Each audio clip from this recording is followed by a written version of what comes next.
Tako da nekako danes sva si zamislila, da bi glede na to, da nekako ne veva, koliko od vas res pozna najno delo, sva nekako mislila, da bi šla čez najne projekte, nekako sva jih bandlala v 4 sklope, ki se nekako, 4 take kategorije, ki se nekako nezavestno ponavljajo v najnem delu in so zdaj nekako ratele kategorije, znotraj katerih delujemo, ne da bi hotela. Tako da, ja, bomo šli čez te projekte, pa pol, ne vem, mogoče kako imate ponavadi so vprašanja na koncu ali vmes. Mislim, lahko, če kdo hoče kaj vmes vprašati o kakšnem projektu, o katerem govoriva, lahko kar vmes vskočite, je mogoče najlažje. Drugače pa, ja, se lahko na koncu kaj pomenimo, ali kako. Okay, so I just did like a little intro about how we're going to present this. And I also just have to tell you, because Nicholas has been like listening me like talking about this for like last 10 years, but I have this really fond memories of this place because it's where I was listening to all the lectures by Tomáš Brejc, which was like our art historian. He's probably not here anymore, right? No. But this room is such a like sacred place to me because of his lectures and that apparatus that he always used. And Nick was always, yeah, like, yeah, I know, listening about this guy and his lectures and his lectures about Baroque, which is also, anyway, long story, but we're not going to go there. So we're going to start with important segment in our work, which we just categorized as a surface, which is like pretty broad, but... Yeah, I guess we like divided this presentation up into like 4 sections. I already explained that in Okay. Sorry. So yeah, the first one is kind of broadly called surface, and it's about thinking about how sort of veneers or digital veneers or real kind of surfaces on things can change the value and the sort of functionality of an item or a piece, or can sort of change its taste value, and how that's important or kind of become important in like modern consumer culture, like when you go into like somewhere like Bauhaus or Obi or whatever, how much there is printing on sort of a ceramic tile or on a kind of laminate floorboard, all the way down to the idea of materials having a kind of inherent value, like the platinum Amex or black card or something like that, and it becoming like a sense of value, even though it's completely dysfunctional or not functional, or is completely divorced from it's become a decorative kind of trait. So we just think about the dynamics in this in our work a little bit, talk about it, but also just make items that kind of a little bit explore this. So this is the sort of first category of things. I guess also I would add that that was kind of our common ground when we started to work together, because my background is in visual communication. So I was working a lot with like a flat surface of things, like printed image mostly, before I kind of moved to my master's studies, where I started to kind of expand that field into like more three-dimensional image as well. But so we were both kind of, and Nick was coming more from like a traditional furniture background, but like you were very much during your studies interested in exploring the value of materials and the symbolic value of them and all of that. So a lot of our first conversations that weren't like really professional conversations, yeah, they were around this topic, and we very much enjoyed talking about it. Which also brings us to like the kind of first serious project that we did together for Milan in 2015 during the design week there. And at the time, Nicholas worked for a pretty established designer in UK called Max Lamb. He was his assistant, but also Max was his tutor at the Royal College, and he had a big show in Milan and was showing, I don't know, 50 different chairs made in different materials that he works with, because his specialty is that he loves to work with different materials, and he kind of wanted to showcase that. That's kind of to put it very, very briefly. There's a big story behind it, but anyway, so he had this extra room, and he was like, hey guys, do you want to like show something, because I know we started to work together, but it needs to be chairs. So we're like, okay, what do you show next to somebody that's kind of so established in a field and has done so many different techniques? We surely can't compete with that because he's worked with everything so far. So we kind of started to think about material and surface beyond that, and started to think about beyond like a physical material. So we started to think about digital options, and we came to idea of kind of using a green screen technology, which is what you would use at like weather forecast and so on. I mean, I'm sure these days everyone are familiar with it. You have like a green screen or a blue screen, and that gets later on in digital production keyed in and replaced by any input. So we basically decided we're going to make this furniture in like this chroma blue color, and we're going to create like installation where camera replaces digitally this blue color by basically this like infinity library of materials. So yeah, this was kind of like, I guess, important project for us because it kind of like started to explore this kind of topic that we like then later on kind of expanded, as you'll see. But yeah, I don't know. Yeah, so I guess it's basically like an installation and an experiential thing, but we tried to make the items themselves have like a kind of inherent quality as well. Like the blue material is like flocked, which is this like very fine kind of fur, fake fur kind of material. And it was a standardized plank that we like cut up, and then so the ends were exposed. So it had like a story about how it was produced and the haptic quality of it when you use it and things like this. So for us, it was like a conceptual sort of installation, or kind of like an illustration of a fictitious or speculative scenario, which is obviously like slightly dystopian, like, you know, changing the materials on a table or something is not necessarily something that we want to do, but it kind of exaggerates the future in order to kind of question what we're doing now. And then also like kind of, I guess, try and design the pieces as sort of nicely as we could as well. So I think that this is a participation in like the actual furniture market in our case, or like the design market in a kind of genuine way, but also trying to question it, or trying to kind of make items that have contradictions in them that make us like think about the design culture, or the kind of in general, is probably the simplest way to kind of describe it. And this is surface service, which is like another continuation of that, where we scanned materials and then digitally printed them onto like silk, and then remade the objects using a combination of the textile version and the original version. Yeah, so we basically one-to-one scanned the materials and then kind of played with this combination of like a replica of material and the actual material, and yeah.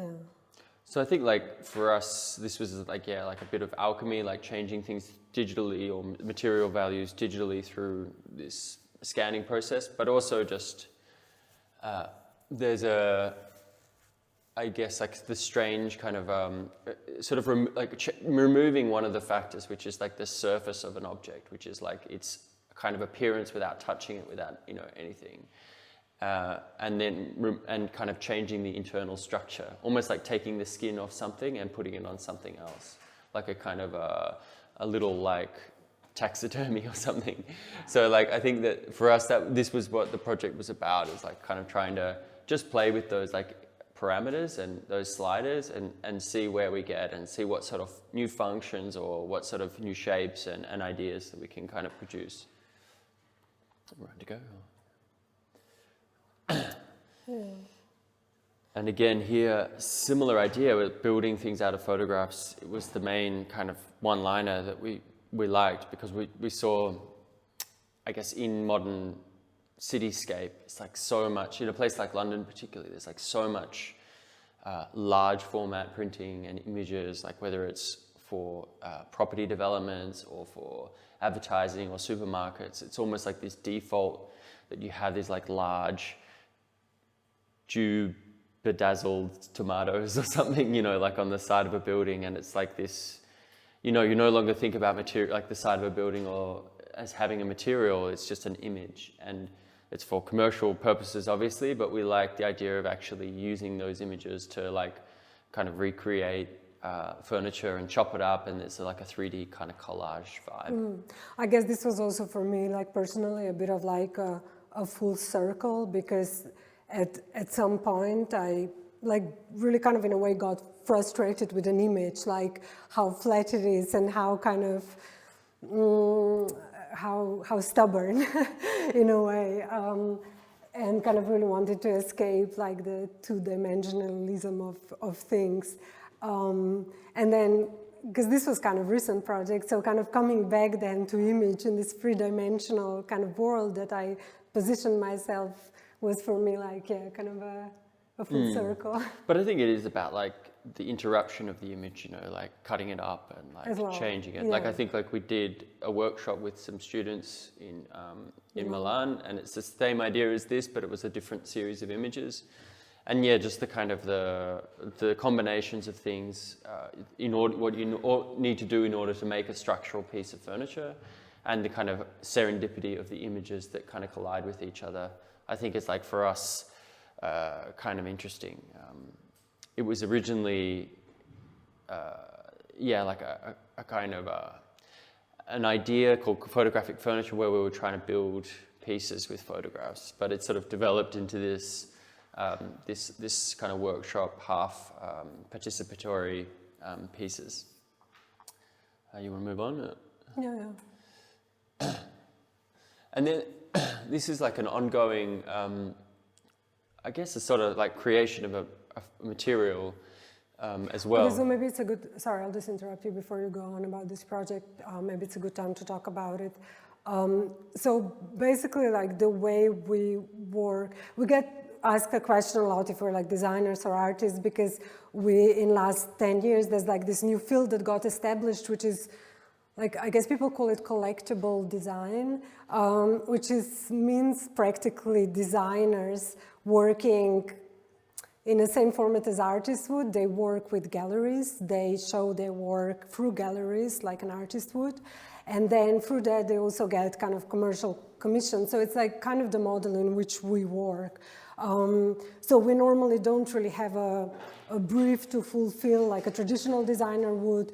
We rarely work with production companies, but we basically set up a brief for ourselves. We make an object and we show it with galleries, and we also make all of our objects. So we're kind of creators of ideas, but also manufacturers.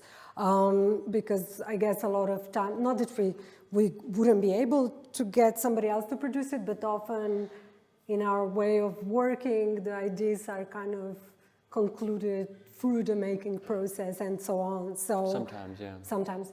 But with this, until recently, until 2 years ago, we've been like also extremely restless, and we've been also very lucky to have a gallery that understood our temperament, because most of our colleagues, they would create a way of working, like a way of one material they work with, or just like a very specific niche kind of thing they would establish for themselves, and then that would be their thing.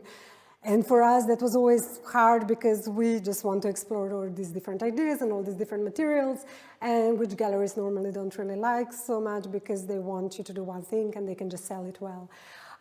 So you'll see we're going to go through quite a lot of projects, but then with this project, we somehow like ended up kind of in the last few years, kind of scaling it to like different types of environments, and I don't know, it's kind of like, I like to show it because it means like we kind of, we grew in some way, so we're not like anymore so stubborn and just always want to do like a new thing. So kind of, I guess it's like a more of like a business move on our part, but we also really enjoy like working with this material and doing this project. So anyway, I just thought kind of I would explain how we work a little bit, because maybe it's not self-explanatory. Yeah, sorry. So you wanted to... Yeah, I just basically, yeah, it's essentially just sort of box section aluminium with large sections kind of cut out, or sometimes small sections. But it's sort of it's almost like a digital rotten wood that's been kind of hollowed out and then converted in, fossilized into aluminium. So this kind of like little narrative behind this material is like what we think about with like a lot of ideas about materials and their values and how they sort of signal to the public where they're kind of placed in society. So anodized aluminium like this has a kind of, you know, MacBook or a technical messaging, and then by kind of doing a very sort of like, you know, hacking into it in a very like freehand type of way, I guess it, yeah, subverts that slightly. But like, yeah, as Saša says, like it's a bit of like a material that we invented. It's not really like an invention in an innovative way, but it's like in an artistic way.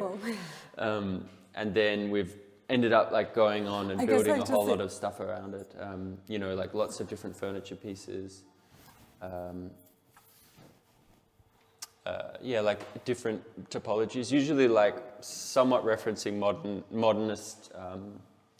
modernist furniture, either by like just the fact that it is this very like square profile, but some of the pieces like are sort of slightly referencing modernist kind of classics a little bit. Like you could imagine this being like a Scandinavian type folding screen, or that being like a yeah, like a kind of Danish like deck chair. This is like the chair is like flexible as well, it like moves. I guess like one thing about this project that like I personally, well, we discussed a lot about, is why we kind of liked it, is when you imagine kind of like cutting into like any material, right? You're gonna get like a sandwich of things inside. And with this one, we kind of like the fact that you cut in and there's like nothing inside. It's almost like how things are made in digital world. You know, if you go into like a gaming world and cut something through, it's just going to have like a coat of things. Nothing is inside. And we kind of like to think about these like dualities, like digital, real life, like how do materials kind of go back and forth between these two worlds. So yeah, anyway, basically we like started producing just like few objects for a gallery. Then we got like the images that Nicholas showed here are from a recent show in China that we got asked to produce like a solo show in this technique. And then like 2 years ago, we did collaboration for Venice Biennale, like the art version of it, with Danish artists to basically furnish the pavilion in Giardini with this technique. So he asked us to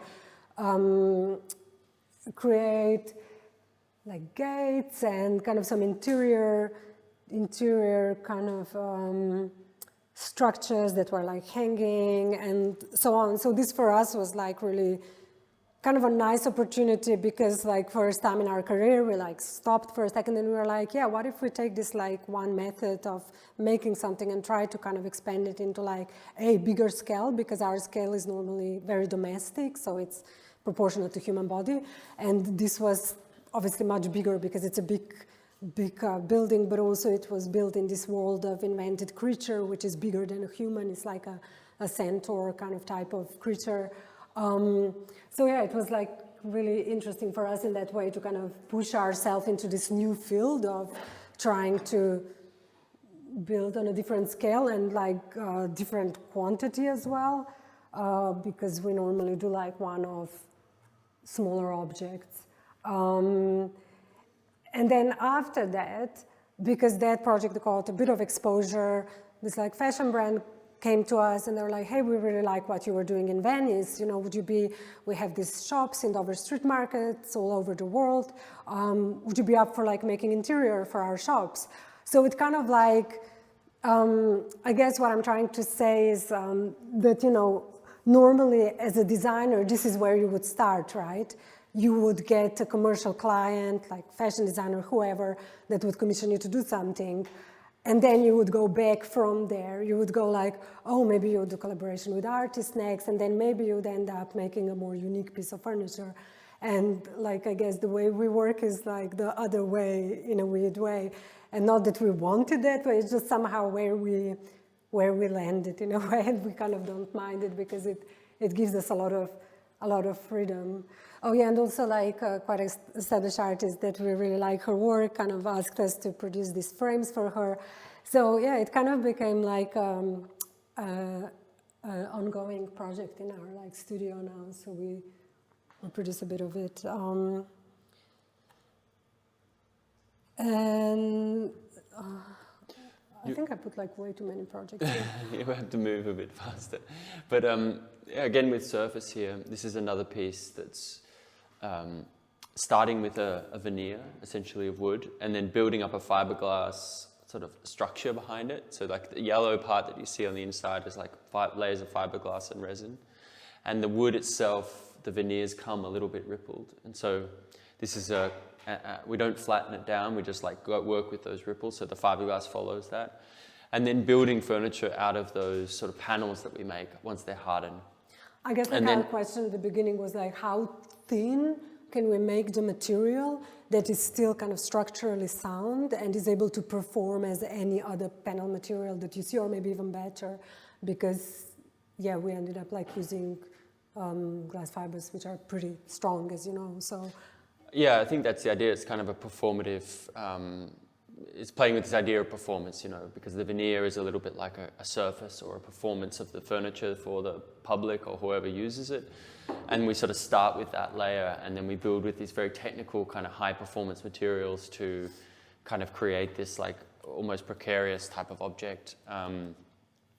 So for us, like, I think that's a little bit like our process. We come from thinking about the materials and the way that they kind of talk to people, you know, the inherent values that they have, and then kind of trying to sort of, I guess, subvert that process a little bit, or change it, or play with it, or like, yeah, I guess like experiment with it in like an artist, I suppose, would, about a subject. But then we're also trying to sort of commit ourselves to being part of the functional world. You know what I mean? Like, it is part of the everyday furniture world. Yeah, I guess it's very important to us, and sometimes we have like all these tests in our workshop, and they could be perfectly fine sculptures, but we kind of feel very uncomfortable about that. Things being sculptures, because it's not the frame that we kind of work within, or we kind of artificially made. I guess we all artificially made rules for ourselves, right, in which we work, and our rules, in a way, no matter how obscure some of the objects look like, we like things to kind of be functional in some way. And have some sort of appeal, yeah. Sorry, could I just ask about the hinges? Oh, yeah. Mm-hmm. Yeah. They're like, you want to go back one, or where are they? Oh, no, they're here, yeah. Yeah, they're just, the challenge with this project is nothing straight, really. And so you have to figure out how to join everything together. And we toed and fro with like lots of ideas, like either fiberglassing everything together, but then you have all these problems with the joints and messiness. And so we came up with this idea of these like quite corporate connectors, you know, they're almost like something you'd see on like a glass balustrade, like connecting it to the wall or whatever, or like like a kind of space frame connector or something. But we basically just chose to make these sort of a feature of it, but they're all like kind of sanded in order to like fit the contours of the veneer and everything like that. And I guess these hinges are like taking that to like the extreme, you know, because you have to obviously like think about a hinge if we want to have a door, and then so how to integrate that with like a really uneven surface. So this was sort of a solution to that. In a weird way, but yeah, difficult to make. It was basically like a stainless steel rod that aluminium that we like bend around another pole with like fire and hands. Well, hit it because it's a pretty violent process. And then we kind of cut it, but there was a lot of figuring out, like, you know, testing, cutting it more, bending it more, But we also, because like Nick said, the panels are not completely straight, right? We also, I mean, I really like the idea of kind of showing these kind of gaps in between, where, because none of the panels are actually in any of these of these instances are touching, they're all basically floating. And this rod is strong enough because it's attached rigidly on 2 points to hold it all in place. So it was kind of like a nice challenge in construction and in making, but we also thought it kind of looks like alien and kind of nice, in combination with this very traditional veneer. So yeah. Okay, second section. I mean, they're all kind of, these are a bit artificial sections because it's all kind of talking about the same stuff. But I guess, touching to this earlier, making plays a really big role in our practice.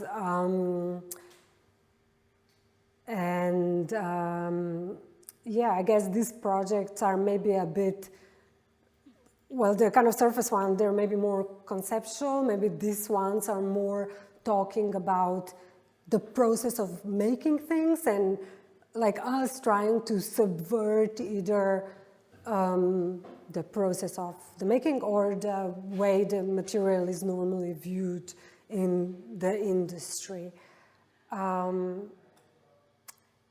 So the first project we call Corporate Marble, and it's actually like a project that Nick started independently, but then because I really loved the project, we kind of ended up together making more in series later on together as well. But do you want to explain a little bit about Well, I think it started with finding like stone slabs on the side of the road in London and experimenting with different ways of like, it kind of broke before I got it. I could use it for anything useful, and then it had a fiberglass backing on it, and it sort of created this like live hinge. It could you could bend it basically, and I quite like this idea of being able to sort of forcefully bend stone and hold it in place. And there was something about like smashing up these kind of so-called valuable materials into and then reassembling them in a forceful way. So this is basically some early experiments in the backyard in London.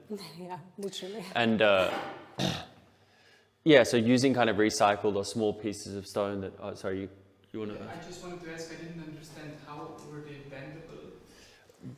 They're not bendable in the traditional sense, but like essentially normally just breaking them, so busting them up. So normally a stone... And then they have like a backing material already on them. And that meant that it didn't fall apart into lots of pieces. It was like putting a piece of sticky tape on a biscuit and then breaking the biscuit up. The biscuit kind of is held together by the sticky tape, the tape on the back, if you know what I mean. Yeah. So it's essentially the same idea. But in these cases, yeah, we usually get like a scrap of stone for free from the yard or buy it for very cheaply, and then lay it out and then break it, and then keep track of the pieces and then reassemble it into a shape that we like, a functional shape, and then apply fiberglass, or in some cases like a polymer plaster with fibers, and then that holds that shape back into its like functional form. So in the end you end up with like kind of a precarious sort of like like a kind of half destroyed looking thing. I think like for me, it was a little bit at the time when I started doing it at uni, it was like a little bit like the kind of corporate lobbies of, in London. They always had these kind of quite austere stone coffee tables and wall panels. Walls, and it was a little bit like trying to recreate those corporate items in this technique as like a kind of extreme version of it. I think I was really driven to like the contradiction, because it's this really kind of luxury material, that it's always like nice and polished and shiny, and then we're kind of breaking it, which kind of doesn't make sense, but it totally makes sense because it's actually very fragile material, and if you take any marble and just like do this with it, you'll see how easily it breaks, I think it's this conception that because it's stone, it's very hard material, but it's not. I think people think stone breaks. Well, but I think with marble, people have this idea, anyway, they have this idea, it's like, it's the marble. Yeah, I mean, ironically, like a lot of marble that comes from the slabs is also injected with resin, like in the factory. They basically if it's a kind of a veiny like marble or something like that. They put it in a big chamber and they inject the whole thing with resin and put it under vacuum or put it under pressure. So in a way, like, it is a natural material, but it's like impregnated with like sort of a solidifying material some of the time, or put fillers or something like that. Okay, and then another project is we called Hard Round, and it's basically using a tool in Photoshop. It's called Hard Round tool, yeah, I guess Hard Round, that's why we called it like that, I think so. You know, like the kind of round dot with which you kind of can draw in Photoshop. And I guess we use that in order to like make these squiggly lines, and then we use these squiggly lines to cut shapes from wood and then assemble pieces of furniture. But we quite liked that there's this tool that exists in our computers and we all use a lot, and it doesn't really have a replica in real world because there's no actual tool in real life. Well, a brush, I guess, can do like this round, but it's never like a geometrical, hard, round brush, you know? We like the idea of this tool that doesn't exist in real life. We kind of use in a way in our life to make stuff out of. Well, I guess it's the materials, a kind of massive solid wood, which is usually done in a sort of like a more of a natural kind of vibe. You know, either the parts are sculpted in a very sort of like artistic way, or they're like left with a live edge, or something like Nakashima, you know, this Californian hippie modernism or whatever is like very much this style of like large wooden members. So we like the idea of it being like a sort of MS Paint version of that type of wooden furniture. But we've made some out of other materials as well, and this is like Zebrano, which has like also a feeling of a little bit tacky 90s. Cigar room.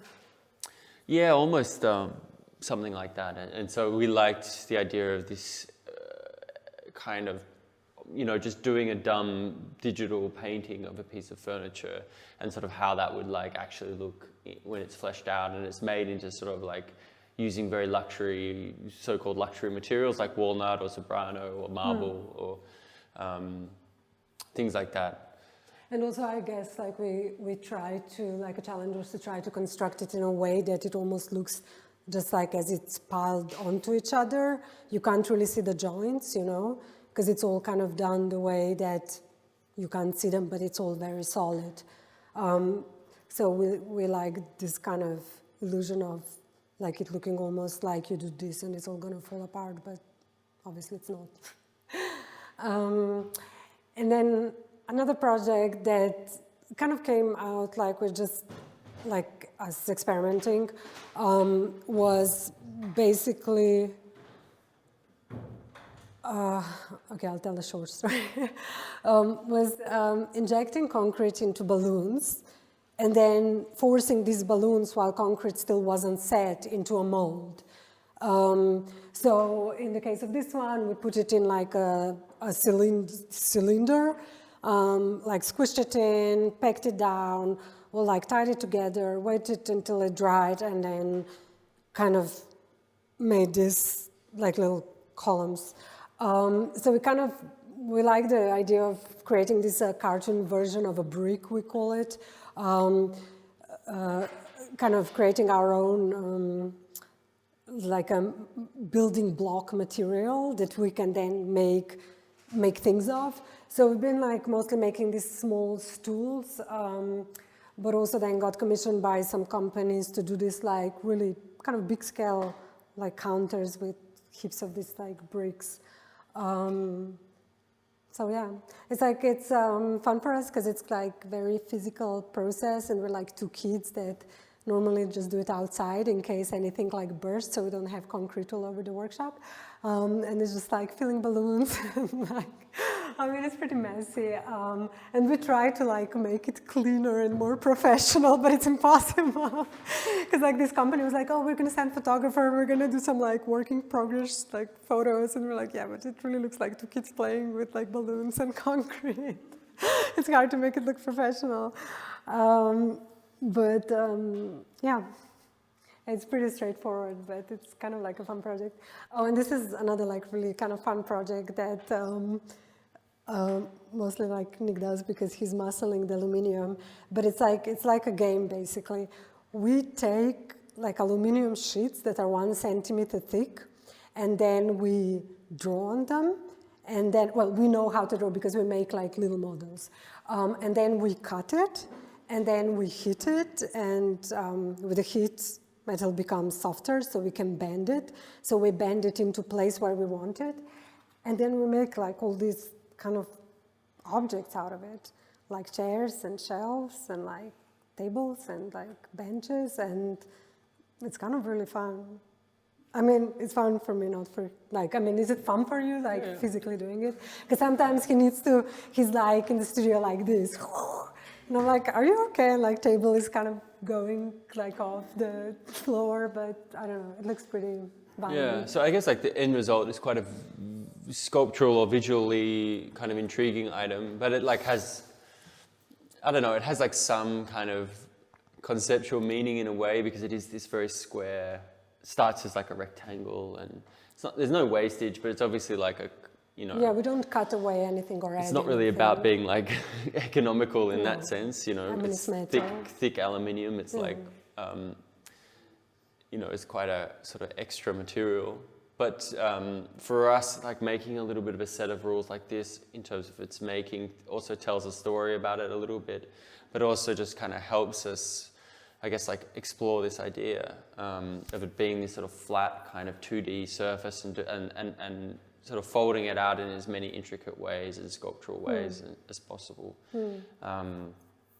There is a kind of like a story behind it, but most of these, I guess, just visually for us, it allows us to explore like a sculptural language without it being like two infinite possibilities. You know, like you know, I find maybe for like a normal sculptor or for a sculptor, that comes naturally to them, the direction of their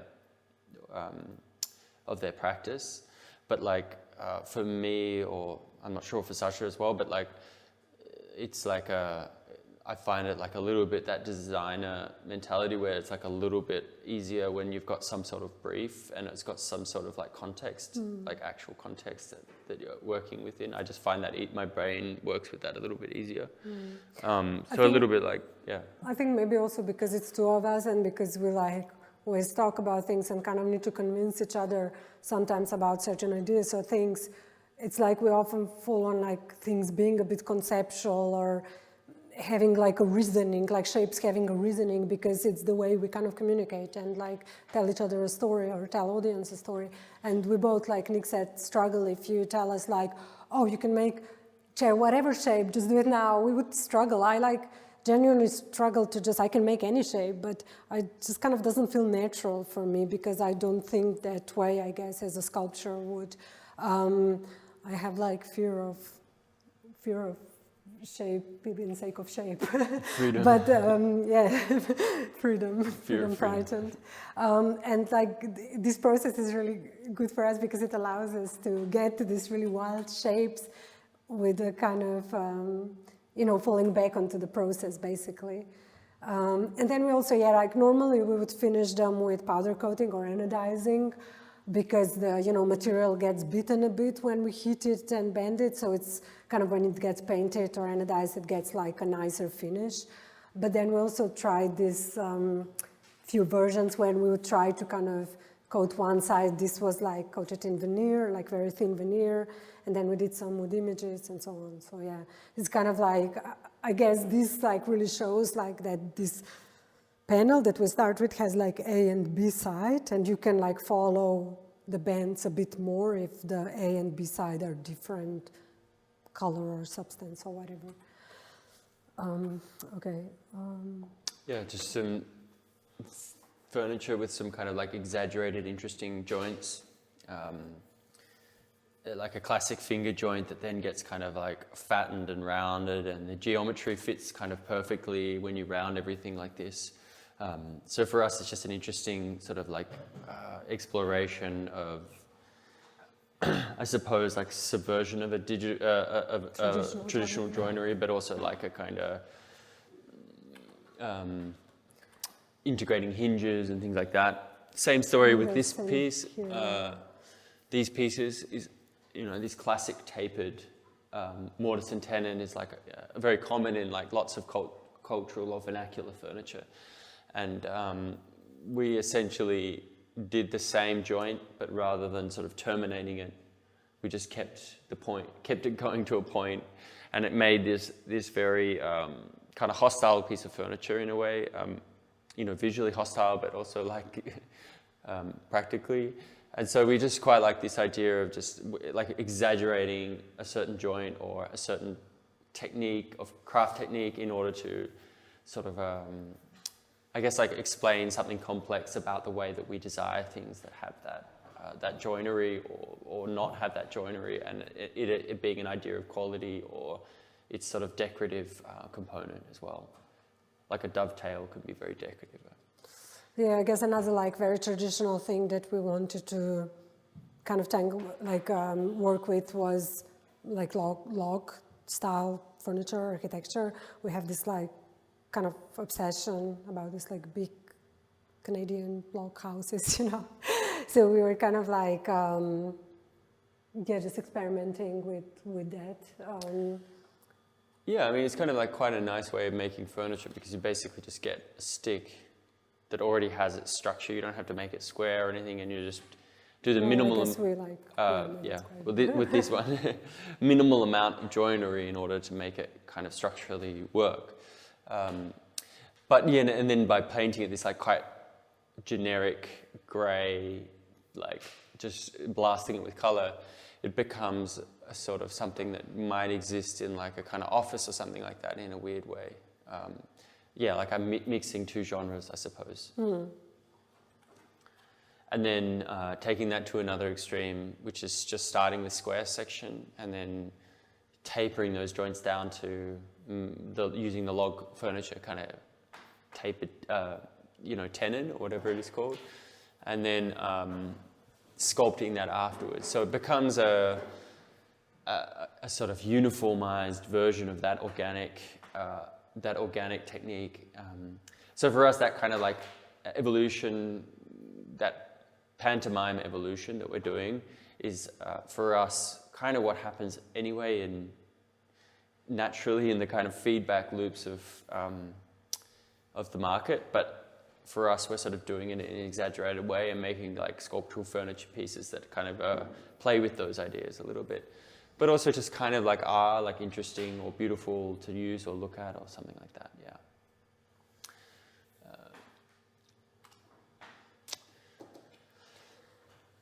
Okay, so this is kind of one of the recent projects, and maybe I'm not really sure how it came about. I think kind of just you being a bit like looking into like laser cutting, and also I guess there's quite a bit of projects where we work with metal and we cut into it and so on. So we started to think about like, oh, what if we take these like tubes of stainless and we laser cut them, and then we cut them the way where we can use these cuts in order to like functionally like bend then these rods into things. Like you can see the hanger and like the rail, you know, because this was just like obviously like a straight rail that got cut, and then we like by hand were able to kind of bend it and create this like pieces out. And I guess we like the kind of conceptually this like playing with this idea of a corporate rail, you know, or like a swimming pool rail or all of that, but turning it into like an extreme exaggerated version of it, which is what a lot of these like recent projects that we've been looking at is about, you know, just taking this very everyday material that we see everywhere, but just kind of changing a little bit, that it's falls off this like everyday wagon. You want to add anything? Yeah, this is like kind of folding the chair and the stool, like fold a bit, like a kind of, and they're just like really thick flexible PVC is the seat. I'm not really sure, like if we have more time and stuff. I think we just carry through. It's only a few more projects. Oh yeah, but like way too many. And so anyway, like another topic that kind of started to repeat is, I'll just call it natural, but it's, I guess, like us kind of talking about not like natural materials, but more like kind of segments of nature participating like in a kind of field that we work in, right? Like at some point we were quite like, I mean, your dissertation was about this like big swimming, like tropical islands in Germany. I was really obsessed with like the clouds and like all the weird Dubai stuff, and like, you know, you can ski in the desert and you can, like all that stuff. It's kind of a fetishization of nature in modern society, and so we're just like thinking about that in terms of how it could interact with sort of home items or furniture, things like that. I guess it's quite a broad topic. Yeah, it's quite a broad topic. Maybe the items will speak a bit more. Yeah. So this is actually like the first thing that we've ever made together, and it's like a mirror. But at the time I was like, my dissertation was about smells, and I was really into scent and kind of how to use that in my practice and all that.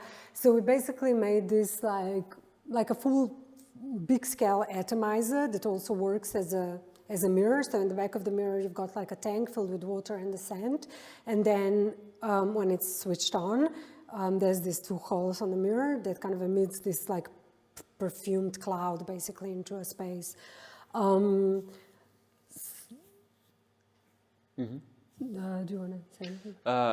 Yeah, I guess it's sort of like it sort of like negates the function of the mirror by putting a cloud in front, but it also just it makes a kind of surreal object, I suppose, that's like a mirror without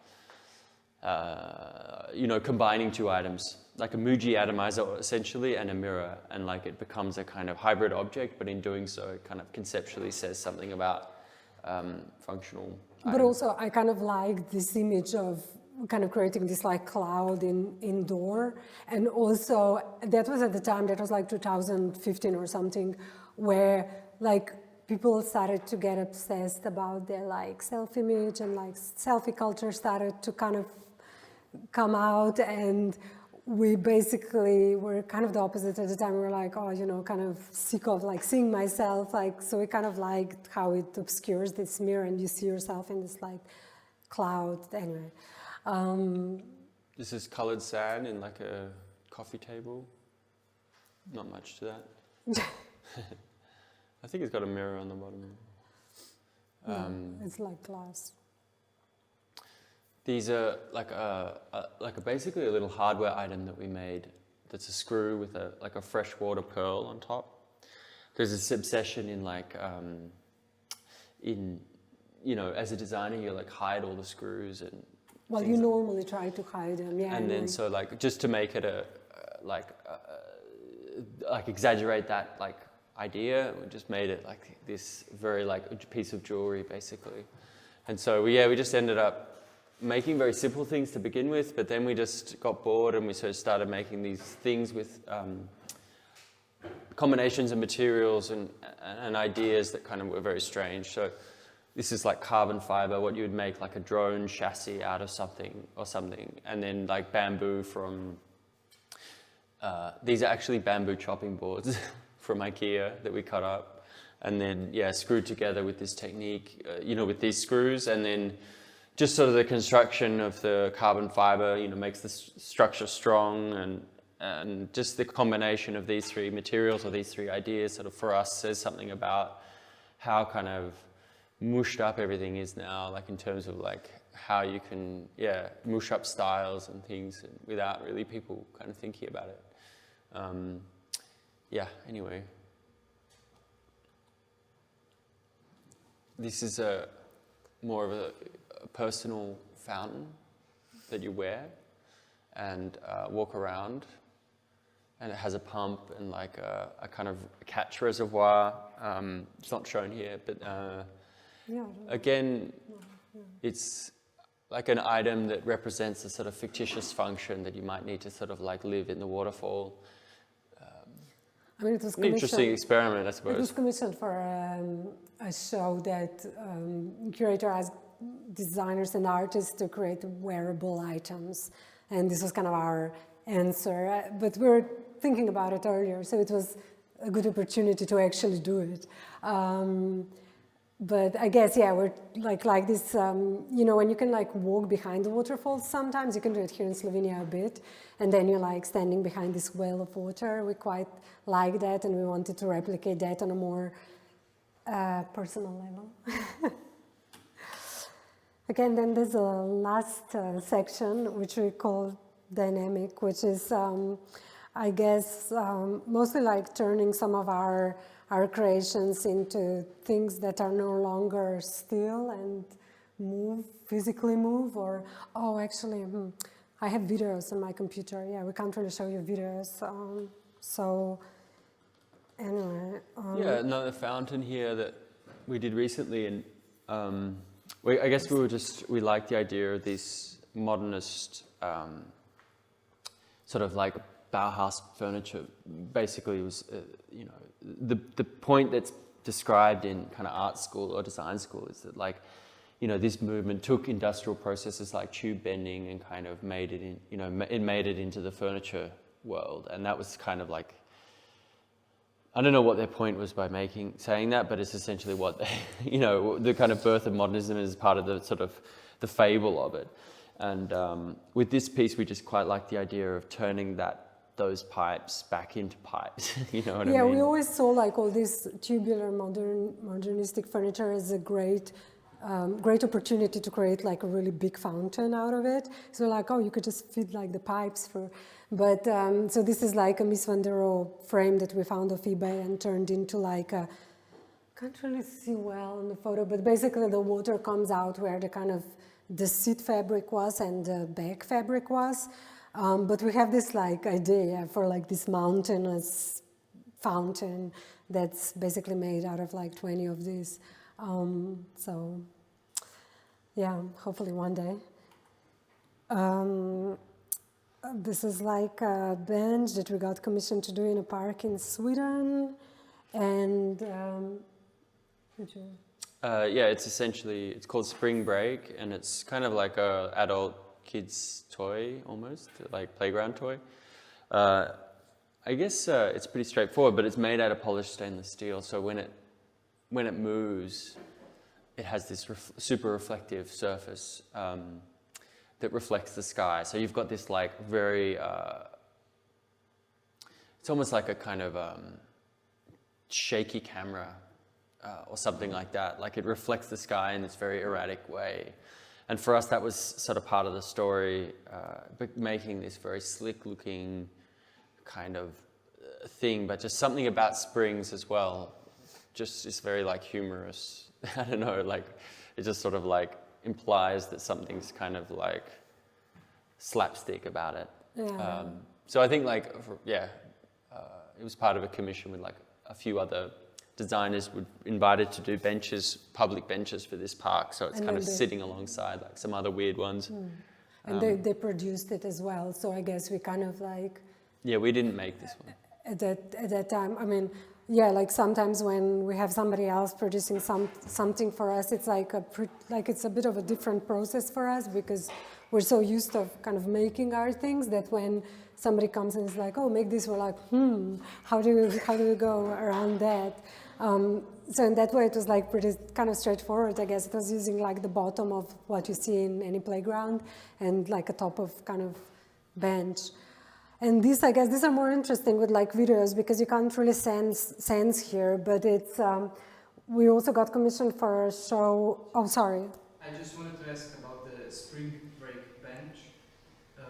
Is it like, how did you then go about creating this idea? Did you also make like a model in your studio or how? No, we didn't really, we just drew it. on the computer and then sent them the drawings and hoped for the best. So I mean, that was like... That was a bit of a quicker one, like quicker project. It was not a lot of time. So I think we just got lucky with how successful it was. It could have gone wrong, I don't know how, but like, I think like it was just the idea of the reflection we kind of had in our heads, like, oh, it's going to move in some way, and it's also going to be like a kind of interactive object in a funny way. So it was just more of an image, and then the actual design of it and the kind of fabrication of it was handled by the design was handled by us, but the fabrication was kind of sorted out by this other company, this Swedish company. So it was like quite easy for us. It was a bit more straightforward. I think it's like one kind of frustration that I had for quite a long time as well with our practice, because I'm like a super perfectionist, is that often, you know, when we make things even ourselves, there's not really enough either resources and time to actually do things twice, because ideally, you would want to make a prototype, right? Even when you print a book, you would want to print a dummy, right? Like, you don't just go and do 1,000 or whatever. But like, so ideally, even though we don't do 1,000, we often do just 1 or 5. We would make a prototype for things, but there's like really rarely that actually happens, because there's just like not enough time, and like you would need to basically double buy the materials, and that would double in cost, you know. So often when we make a thing for the first time, it's different when we do a series like Soft Metal. We by now know very well, even if we make that particular one first time, how it's going to end up. But with this creep, we were really like in completely unknown territory. It was just such a big risk, because it could like not work, and we would have like no time to do it. Anyway, do you want to describe what it does? Yeah, but anyway, I think that's, maybe it's not interesting, but it's a frustration of mine, because anyway, but then at the end also you're like, well, basically... Just describe what the grip is, what it does. Excuse me. Well, just say what it is. Anyway, okay, so yeah, okay. Fair enough. It moves, basically. It has this like motor, that's why the little cable is on the bottom. I don't know if you can see it. But basically the entire thing like moves like a belly dancer. So the, like all the kind of verticals, they like spin, which makes the entire shape goes like around, which I would love to show you a video, but I don't have. And it was commissioned for like a specific show in a gallery in New York. They asked us to do a crib, and we were like crib, like how do you go around that? And then we kind of just wanted to work with this like movement. And then after we like did also a series of like chairs, but these are not motorized. So these kind of move, you move with your own body. So while you sit, you can kind of. So yeah, the seat kind of moves on a plane in a circle. Does that make sense? So each of the legs has a bearing in each of the top and the bottom, and it's sort of like they all move sort of in unison. There is a video that we can maybe show on the computer. And no, because we don't have folders here. What, on that one? Anyway. So the idea was like to make this like, again, modernist furniture that sort of dances and like is a bit more of like a anthropomorphic object in a way. And it's a structure or a mechanism that's kind of ripped off a sort of a shelf that's like common in sort of kind of tacky shops. Like maybe you'd see it as a display shelf. It kind of like dances in this unusual way. So we essentially just like took this mechanism that I don't know who invented. It's just one of those things that came out of like the 90s Chinese manufacturing kind of world.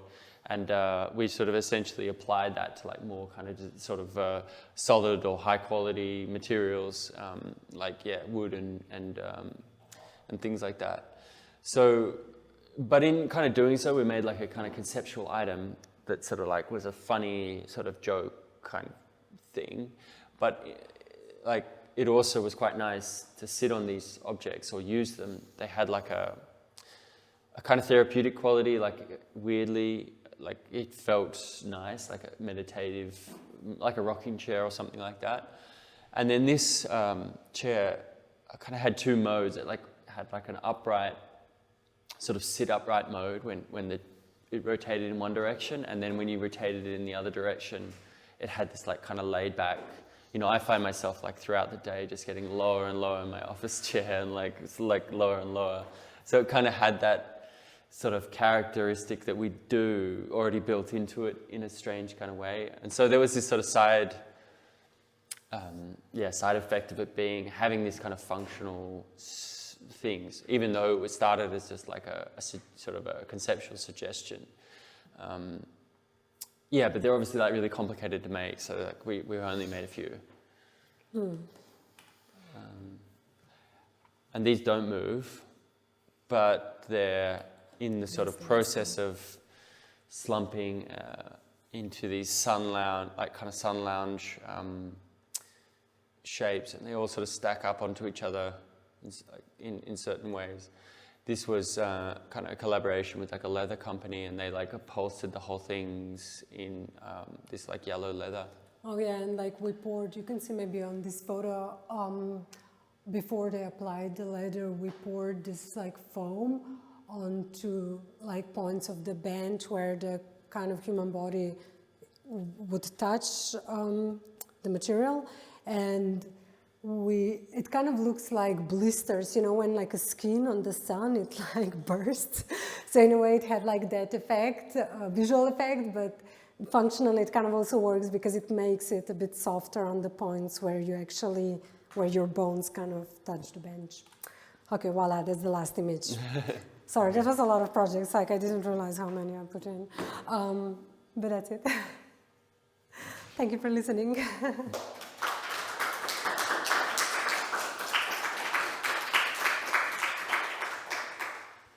Oh, so yeah, basically you interrupted me because I was actually like, but I was not getting to the point what I wanted to say before about not having time to produce like prototype. So I guess now I've like accepted that like some of the things that we make like have these little imperfections because they are also like, they are made by hand, you know. And sometimes you can't cut like CNC can when you do it with like a jigsaw. So it's kind of now I live in peace because I'm embracing perfections as well. But how long did it take you to come to this point? Like 8 years probably. Yeah, normally when we would finish something, before like we would pack it, I would like come and I would go like this, and it was like, just go away. And I would be like, no, I have to have a look, you know, before we pack it. And I would always find some little thing that would bug me, and nobody else would see that thing. And you know, natural materials themselves, they sometimes have things, you know, like sometimes you get a wood that has a big knot, and when the knot is, there's like a bit of wood missing, you know. I mean, there's like a hole, and that's like natural imperfection in a way, you know. But even that, I was like, I need this wood to be perfect. Because it kind of maybe comes from more like graphic design perspective, where you can make your image like sleek as much as you can, you know. You can fill that digital hole, you know, or yeah, even physically, like with paint, you can do it, right, if you want to do it. So anyway, now I live in peace. Happy to share. Any questions? I have tons of questions. Okay. Go ahead. I'm just gonna go like shoot. Okay, do it. Let's just answer whatever you want. Yeah, just do it. Do you use the furniture? Do you have it at home? That's one question. How do you divide the work? Or like when do you guys... who does what? Yeah. Who does what? Or like how do you mix it up?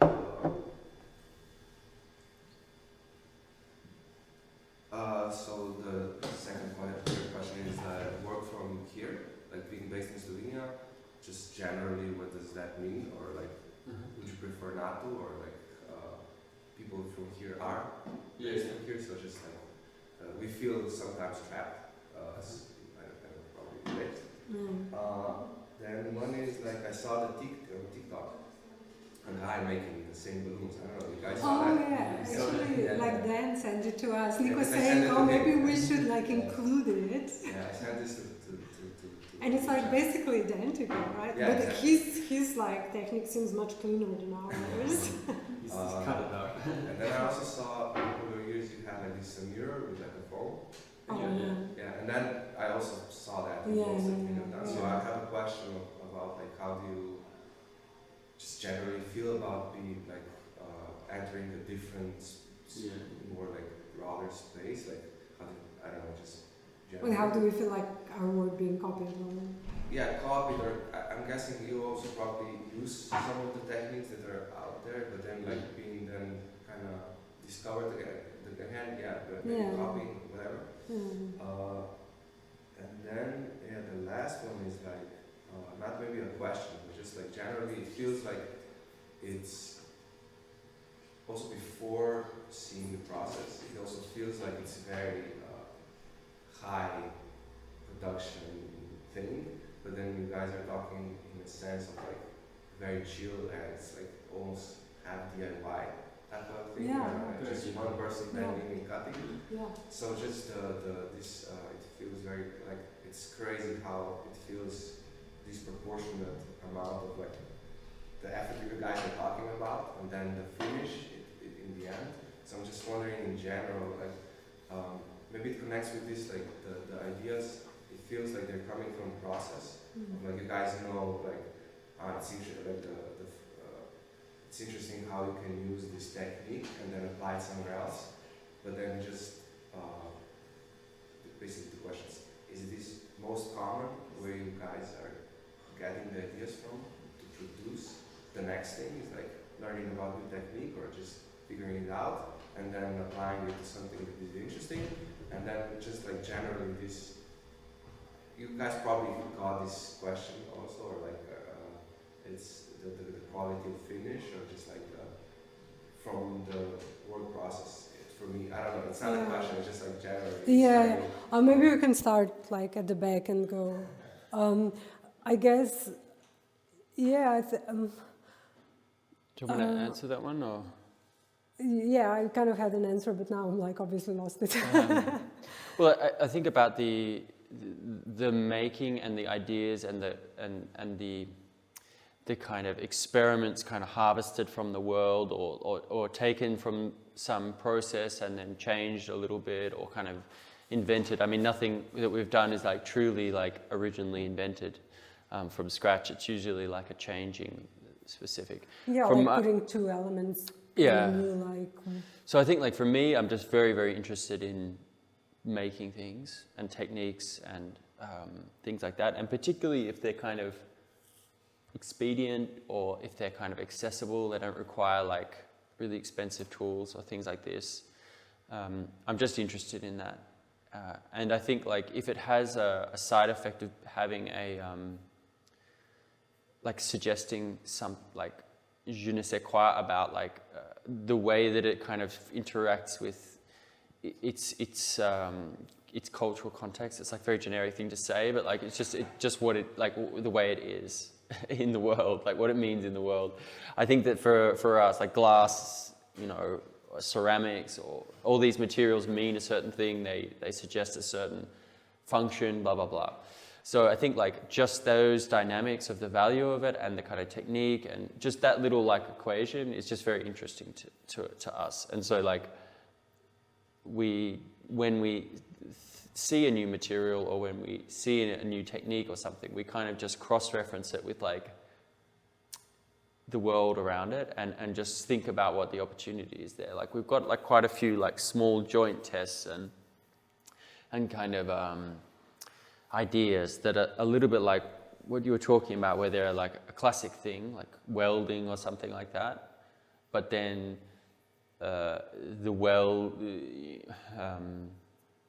you know, like the weld is or kind of in combination, like the metal is in combination of with something else, like wood, you know, certain type of way where it becomes kind of like a strange combination or kind of an unusual combination or something that you wouldn't usually see together, kind of in a classic way. And so to kind of just wrap up, I guess, after all that, is like all those little bits of harvested kind of data are like just put together in different ways and just thought about, and sometimes they don't work, and sometimes they just sit on the shelf forever, and sometimes we are kind of forced into making a decision about a project and we just sort of like have to figure it out or something like that. I think that it's just this combination of a few different things, but like for me it does come a little bit more from the materials lately rather than from like a conceptual space. Like earlier on it was like, okay, how do we've got this idea, this conceptual idea about like what we'd like to say, and then how do we, and what are the materials that we achieve that. And lately I've just been more interested in them. I find it more enjoyable and more kind of selfish perhaps, is just the practice of kind of making and the practice of producing work and the practice of realizing things is just very satisfying. And if you can make a living, which we do okay, but like that's just a very nice life. I guess you like also mentioned kind of that, from when you see images of our work, you can't really understand like our process, right? Like, which we also like know, and we really have to put our website on with like some process videos and all that. And because a lot of people see our work through Instagram, basically, like, because a lot of people don't go to these art fairs in like New York and Basel and whatever, wherever we show our things. So people just see this like nice image, and it's like that to us is basically the least interesting part about our practice, but that's kind of what you see when you look our work, right?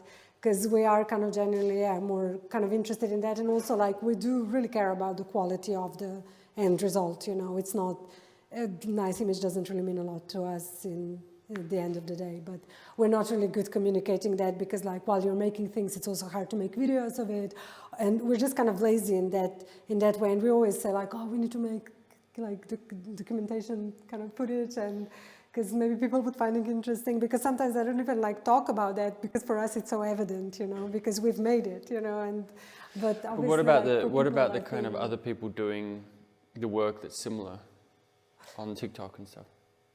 What about that? How do you feel? I don't care about that. So basically why I said like, when I said like, oh, do you mean, do we get bothered when people copy? I said copy because our gallery normally, like the main one from Copenhagen, they are pretty good in spotting things, and they would often like straight away set an example being like, oh, somebody copied you, I can't believe it, let's write it. And we're like, just chill, like who cares, Because we have way too many ideas to worry about somebody copying one of our ideas. Like just go ahead, take it all, like if you want to. And be like, we often we don't really invent the tools we work with, we just like put things together in a new way, that are like, I don't know, we can't really claim that as we can't put a trademark on that, we feel, and and often actually with the balloon stuff, we got so many emails from people actually asking us, wanting to create the same thing, if we can give them advices. And I just made this like email that then I just sent to everyone that was sent this question. Because there's like ways of, if you just do it like normal, where you get heaps of balloons, so you basically need to rotate the whole mold, that balloons go up, and there's like all these small tricks to do that you get like the kind of end result more perfect, that we've kind of, by doing quite a bit of it, understood at the end, and we're like super happy to share with other people that wanted to do it, So we're kind of like, I don't know, we're kind of swimming in this soup of things, and we're kind of not really like, kind of bothered. I think it was, I'm not worried about the copying or anything, but it was very strange to see that, and I kind of, it was just funny, because it just somehow just like it makes. Oh, the one that that one was like weird, because it was the whole process, and it was like, oh. The whole context kind of changes, You guys it's about content generation. In the studio, then showing in gallery, and then you have like this strange TikTok setup, I just feel like it's kind of very weird. But it almost, if it kind of graduates into that world, the project is a bit cringe anyway, and probably we'll just stop doing it, and so like move on to something else. I mean, we have done those things every now and then, but we've sort of stopped making them a little bit, because the balloon ones with the concrete, because people really like them and they contact us, but we usually don't don't do them voluntarily. Well, we just don't think they're so great because they're like extremely heavy, because one of those tools is like 40 kilos. I mean, they're just not great, to be honest. We just like really like this idea of creating this like building block of our own. And basically we saw this like arch on the coast in Naples, and it's just like a normal arch, but because it's next to the sea and wind and it like the stone got this like soft edges. So we really like that, and we're like, oh, is there a way of kind of actually replicating that ourselves, you know? So that was an answer to replicating that, but yeah, it's a bit cringe. It's great that like when it transfers to this field, like pictures in TikTok, it's like okay, it's enough. It's enough. It's enough. It's like There was there's another similar video. There's a similar video, but yeah, it was on a smaller scale. They basically just recreated it, but just like on a desktop like this. scale. Yeah. I thought that was very strange. Okay, what was there? How do we divide our work? I think that kind of changes a lot, like from when we started to work and now, because when we started to work, there was, we both had like, it wasn't a serious practice even, it was our weekend project, and we both had other jobs for money in London.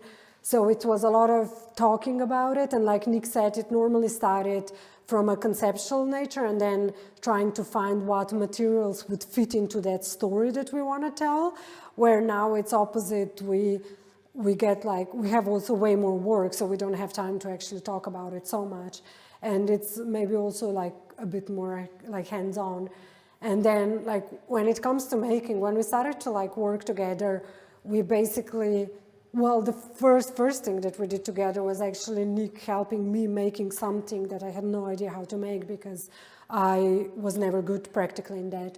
And we would always joke at the beginning, Nick would say like, oh, but Saša, you always draw stuff that we can't even make in real life. Do you understand that? And I was like, no, of course we can make this. And he was like, no, there's no way we can like construct that. So I was like, but if I can draw it, we can surely make it. So anyway, I was like super newbie, like 10 years ago, you know, I had like not much idea about materials, about machines. Like I was pretty like average. I mean, I went to school here, so I guess the like was having a lot of machines there, and I knew that, and I knew materials from around here, which is luckily a lot of materials. But anyway, so I've personally learned a lot about making, and I do enjoy parts of it, but like Nick is the true maker. Like he's the one who solves the problems. I'm the one that finds the problems. And he's the, like unfortunately I don't, you know, I mean, like obviously women can do like a lot of hardcore stonework and metalwork, but when it comes to some like hardcore bending, like he's the muscle, because I'm just like, oh, this hurts, this is too hot. Like I'm just do it, you know. But also he's faster than me, which, you know. Yeah, at the moment we just go because our tempo's like we're pretty highly productive at the moment. It's not a lot of conversation, just like a lot of making and fast decisions. And also we're kind of making a lot of stuff that we've made before, which makes it like easier and faster. Then how is it being in Slovenia? Yeah, we have a lot of conversations about it because basically we've been like in London for 10 years, and Nicholas is from Australia, I'm from here, so London was, I guess, our common ground, but none of us is from there. So when the COVID hit, I like freaked out and I wanted to come here also because I was like about to have a baby. And I just didn't want to be locked there. And then we had a lot of projects in Italy, in Switzerland, and Venice. So we basically just started to produce here because it was easier, and Brexit happened. And the idea was to move away because once I kind of moved away from here, I always say to Nick, like, it was the hardest decision I've made in my life to move away from Slovenia because it was one of the nicest places to know until then, even though I've traveled a lot before and I've done some work in New York before and so on. But I was like, okay, it doesn't get as nice as this, maybe Switzerland, I don't know.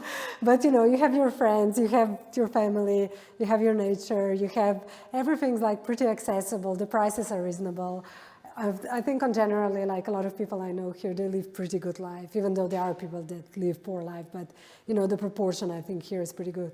So for me, leaving this place was like, what am I doing? This is freaking crazy. So leaving it was like very hard, but once I left, I was like, there's no coming back, you know, because after you live in a city like London 10 years, it's hard to come back to this because the extreme is even bigger. But you find it like really nice here, and like we go back and forth now because we do have like a big studio here with a lot of machines that are hard to move, and we have a small kid and it's easy here, you know. And our production here, because there's not a lot of distractions like there are in London, you know, you have like gallery openings and your friends have gallery openings and you have like meetings in real life, like it just takes a lot of time, you know. You have to commute, you wait for materials for way longer to get there because you have to import them from Italy or here, you know. Like here we're basically in the center of all of that, which makes it very productive for us. We don't have distractions. We still travel for our work because all of our clients are from abroad. We're actually just now doing first thing for here. We've never really done like anything because I don't know why, I guess just haven't been like around much. And I guess this thing that we're doing is maybe still not so established here. You have like art galleries and you have design, but maybe this weird design is still a bit weird, you know. I even like, it's kind of interesting, I've inherited some Oskar Kogoj furniture from my grandmother, and even for that I'm really struggling to find home, you know, because people know who he is, but people don't want like a weird looking furniture because they can just get like an IKEA stuff or go to German whatever, or ID Duma or whatever. So anyway, we're debating. We love it here, but it's also, sometimes it's a bit annoying. I guess the same way you guys feel, I assume. What the same is? Sorry? I guess the same way you guys feel, right? It's like, I mean, maybe not. Maybe you're like super happy here and never want to leave. I don't know. But I remember from my generation, it was like we all wanted to leave, you know. But now I'm like, well, maybe I should have stayed in the first place. And if we have our furniture at home, yes, we do. Some, like mostly things that didn't pass my quality control. Or no, actually, you know what? Like our baby's favorite piece was like for a long time. This one. Exactly, like the one that we were the most afraid to bring it home. Did you guys also produce this by yourself? Yeah. Yeah. Yeah, so we didn't even put like, we didn't put any soft corners anywhere. Actually, you know what, kids are pretty good if you trust them. Like, if you just give them like, but also he grew up with us in like workshop, you know, during COVID, we literally, the Venice project, like we produced with him like in the crib for like first 2 months, you were like cutting metal in front of him. So he's like pretty good. Like he also comes now to workshop and understands, It's okay. kind of so understands like we still sometimes have to tell him not to touch something, but they're pretty good. They're not just gonna blindly walk into like a sharp edge like this, you know. He like climbs up and sits, he like uses like those as like handles, he like holds to them, and then he like pretends he's like driving. So yeah, any other questions? I have a curious time. I was curious about if a lot of projects come flooding, do you prefer to keep the ones that you would like, or like raise prices, I don't know, or to expand that's mean like more people working, I guess, in the workshop on these projects? I think like, yeah, the idea of expansion, I think is like a weird one. Like when I worked for this guy, Max Lamb, he was very one-man kind of show, and he didn't really like working with other people. I think just couldn't be bothered describing the process to somebody else, or couldn't be bothered just dealing with someone, would just sort of prefer to like power through and do it himself. And I think that that's a little bit what we do as well. We just kind of try to kind of keep it compact and small and get away with as much as we could possible just with ourselves, and often design the projects to accommodate that that idea. So usually it's hard to describe it, like you can sort of like think about how much labor you have to put into something and kind of like factor that into the design a little bit. I can't give you a good example, but like, for example, like the stainless steel, this stuff. It all looks quite kind of complicated and everything, but like, it's all basically designed on the computer, which is quite a labor-intensive process, but that can't really be outsourced to anyone because it's very much like the actual design of the pieces. And then once it's all sent to the laser cutter, it's a digital file, and then they cut it all. So they're doing a lot of the labor for us. And then when it gets back into our studio, it's a kind of assembly job. I mean, theoretically, it all just slots together, but it's sort of. But that's the only project we do this way, so that's a bit like false. I'm trying to describe that, like, I'm trying to describe it like a kind of factor where we've outsourced the labor basically of this in terms of the cutting, but the in-house assembly is done by us. So that from the beginning we understood that was going to be the process, that we could produce a show like this that would take possibly a week of fitting and fussing about with joints and kind of assembly, and not necessarily like 3 months of solid kind of everyday labor on this one kind of show, if you know what I mean. But also just in terms of my personal making and things like that, I just have an inherent kind of vibes about how things go, in terms of like how long something's going to take, whether it's sort of like little things like sanding something or taking the edge off something is very difficult to do when it's all sort of very complicated. So doing that before, and just like the kind of process of things to save time that you only really get to know after you sort of start, doing a piece or have experience with it. So I think like just an experience in this field is like really what makes a big difference, I think. But it's not that we can't be bothered like telling people. It's just sometimes it's like more time consuming to explain to somebody what they would have to do, because we can already do it in the time when we are explaining and like showing them how to do it almost, I don't think that's entirely true, but with like a one-off kind of projects, but then with like Carved Aluminium, for example, now we have like a system that we employ on a regular basis, and he now knows exactly what he needs to do, and that's really good for us because we outsource a very big like task of kind of going through all these like beams of aluminium and like making them clean and all of that. So it really depends. Like ideally, we kind of we would hire kind of full-time assistants, but at the moment we do that on project basis. And with some projects, we just still kind of just keep it all in-house and just do it ourselves.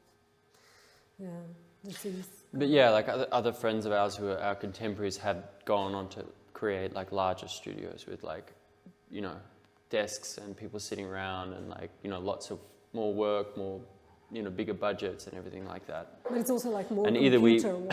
They don't really do like a studio practice like we do. Well, some do like have a workshop attached to it, but it's more like either we're not talented and not ambitious enough to do that, or we couldn't be bothered, or... I don't say couldn't be bothered. Well, it's kind of the truth for me, but... It's like bad...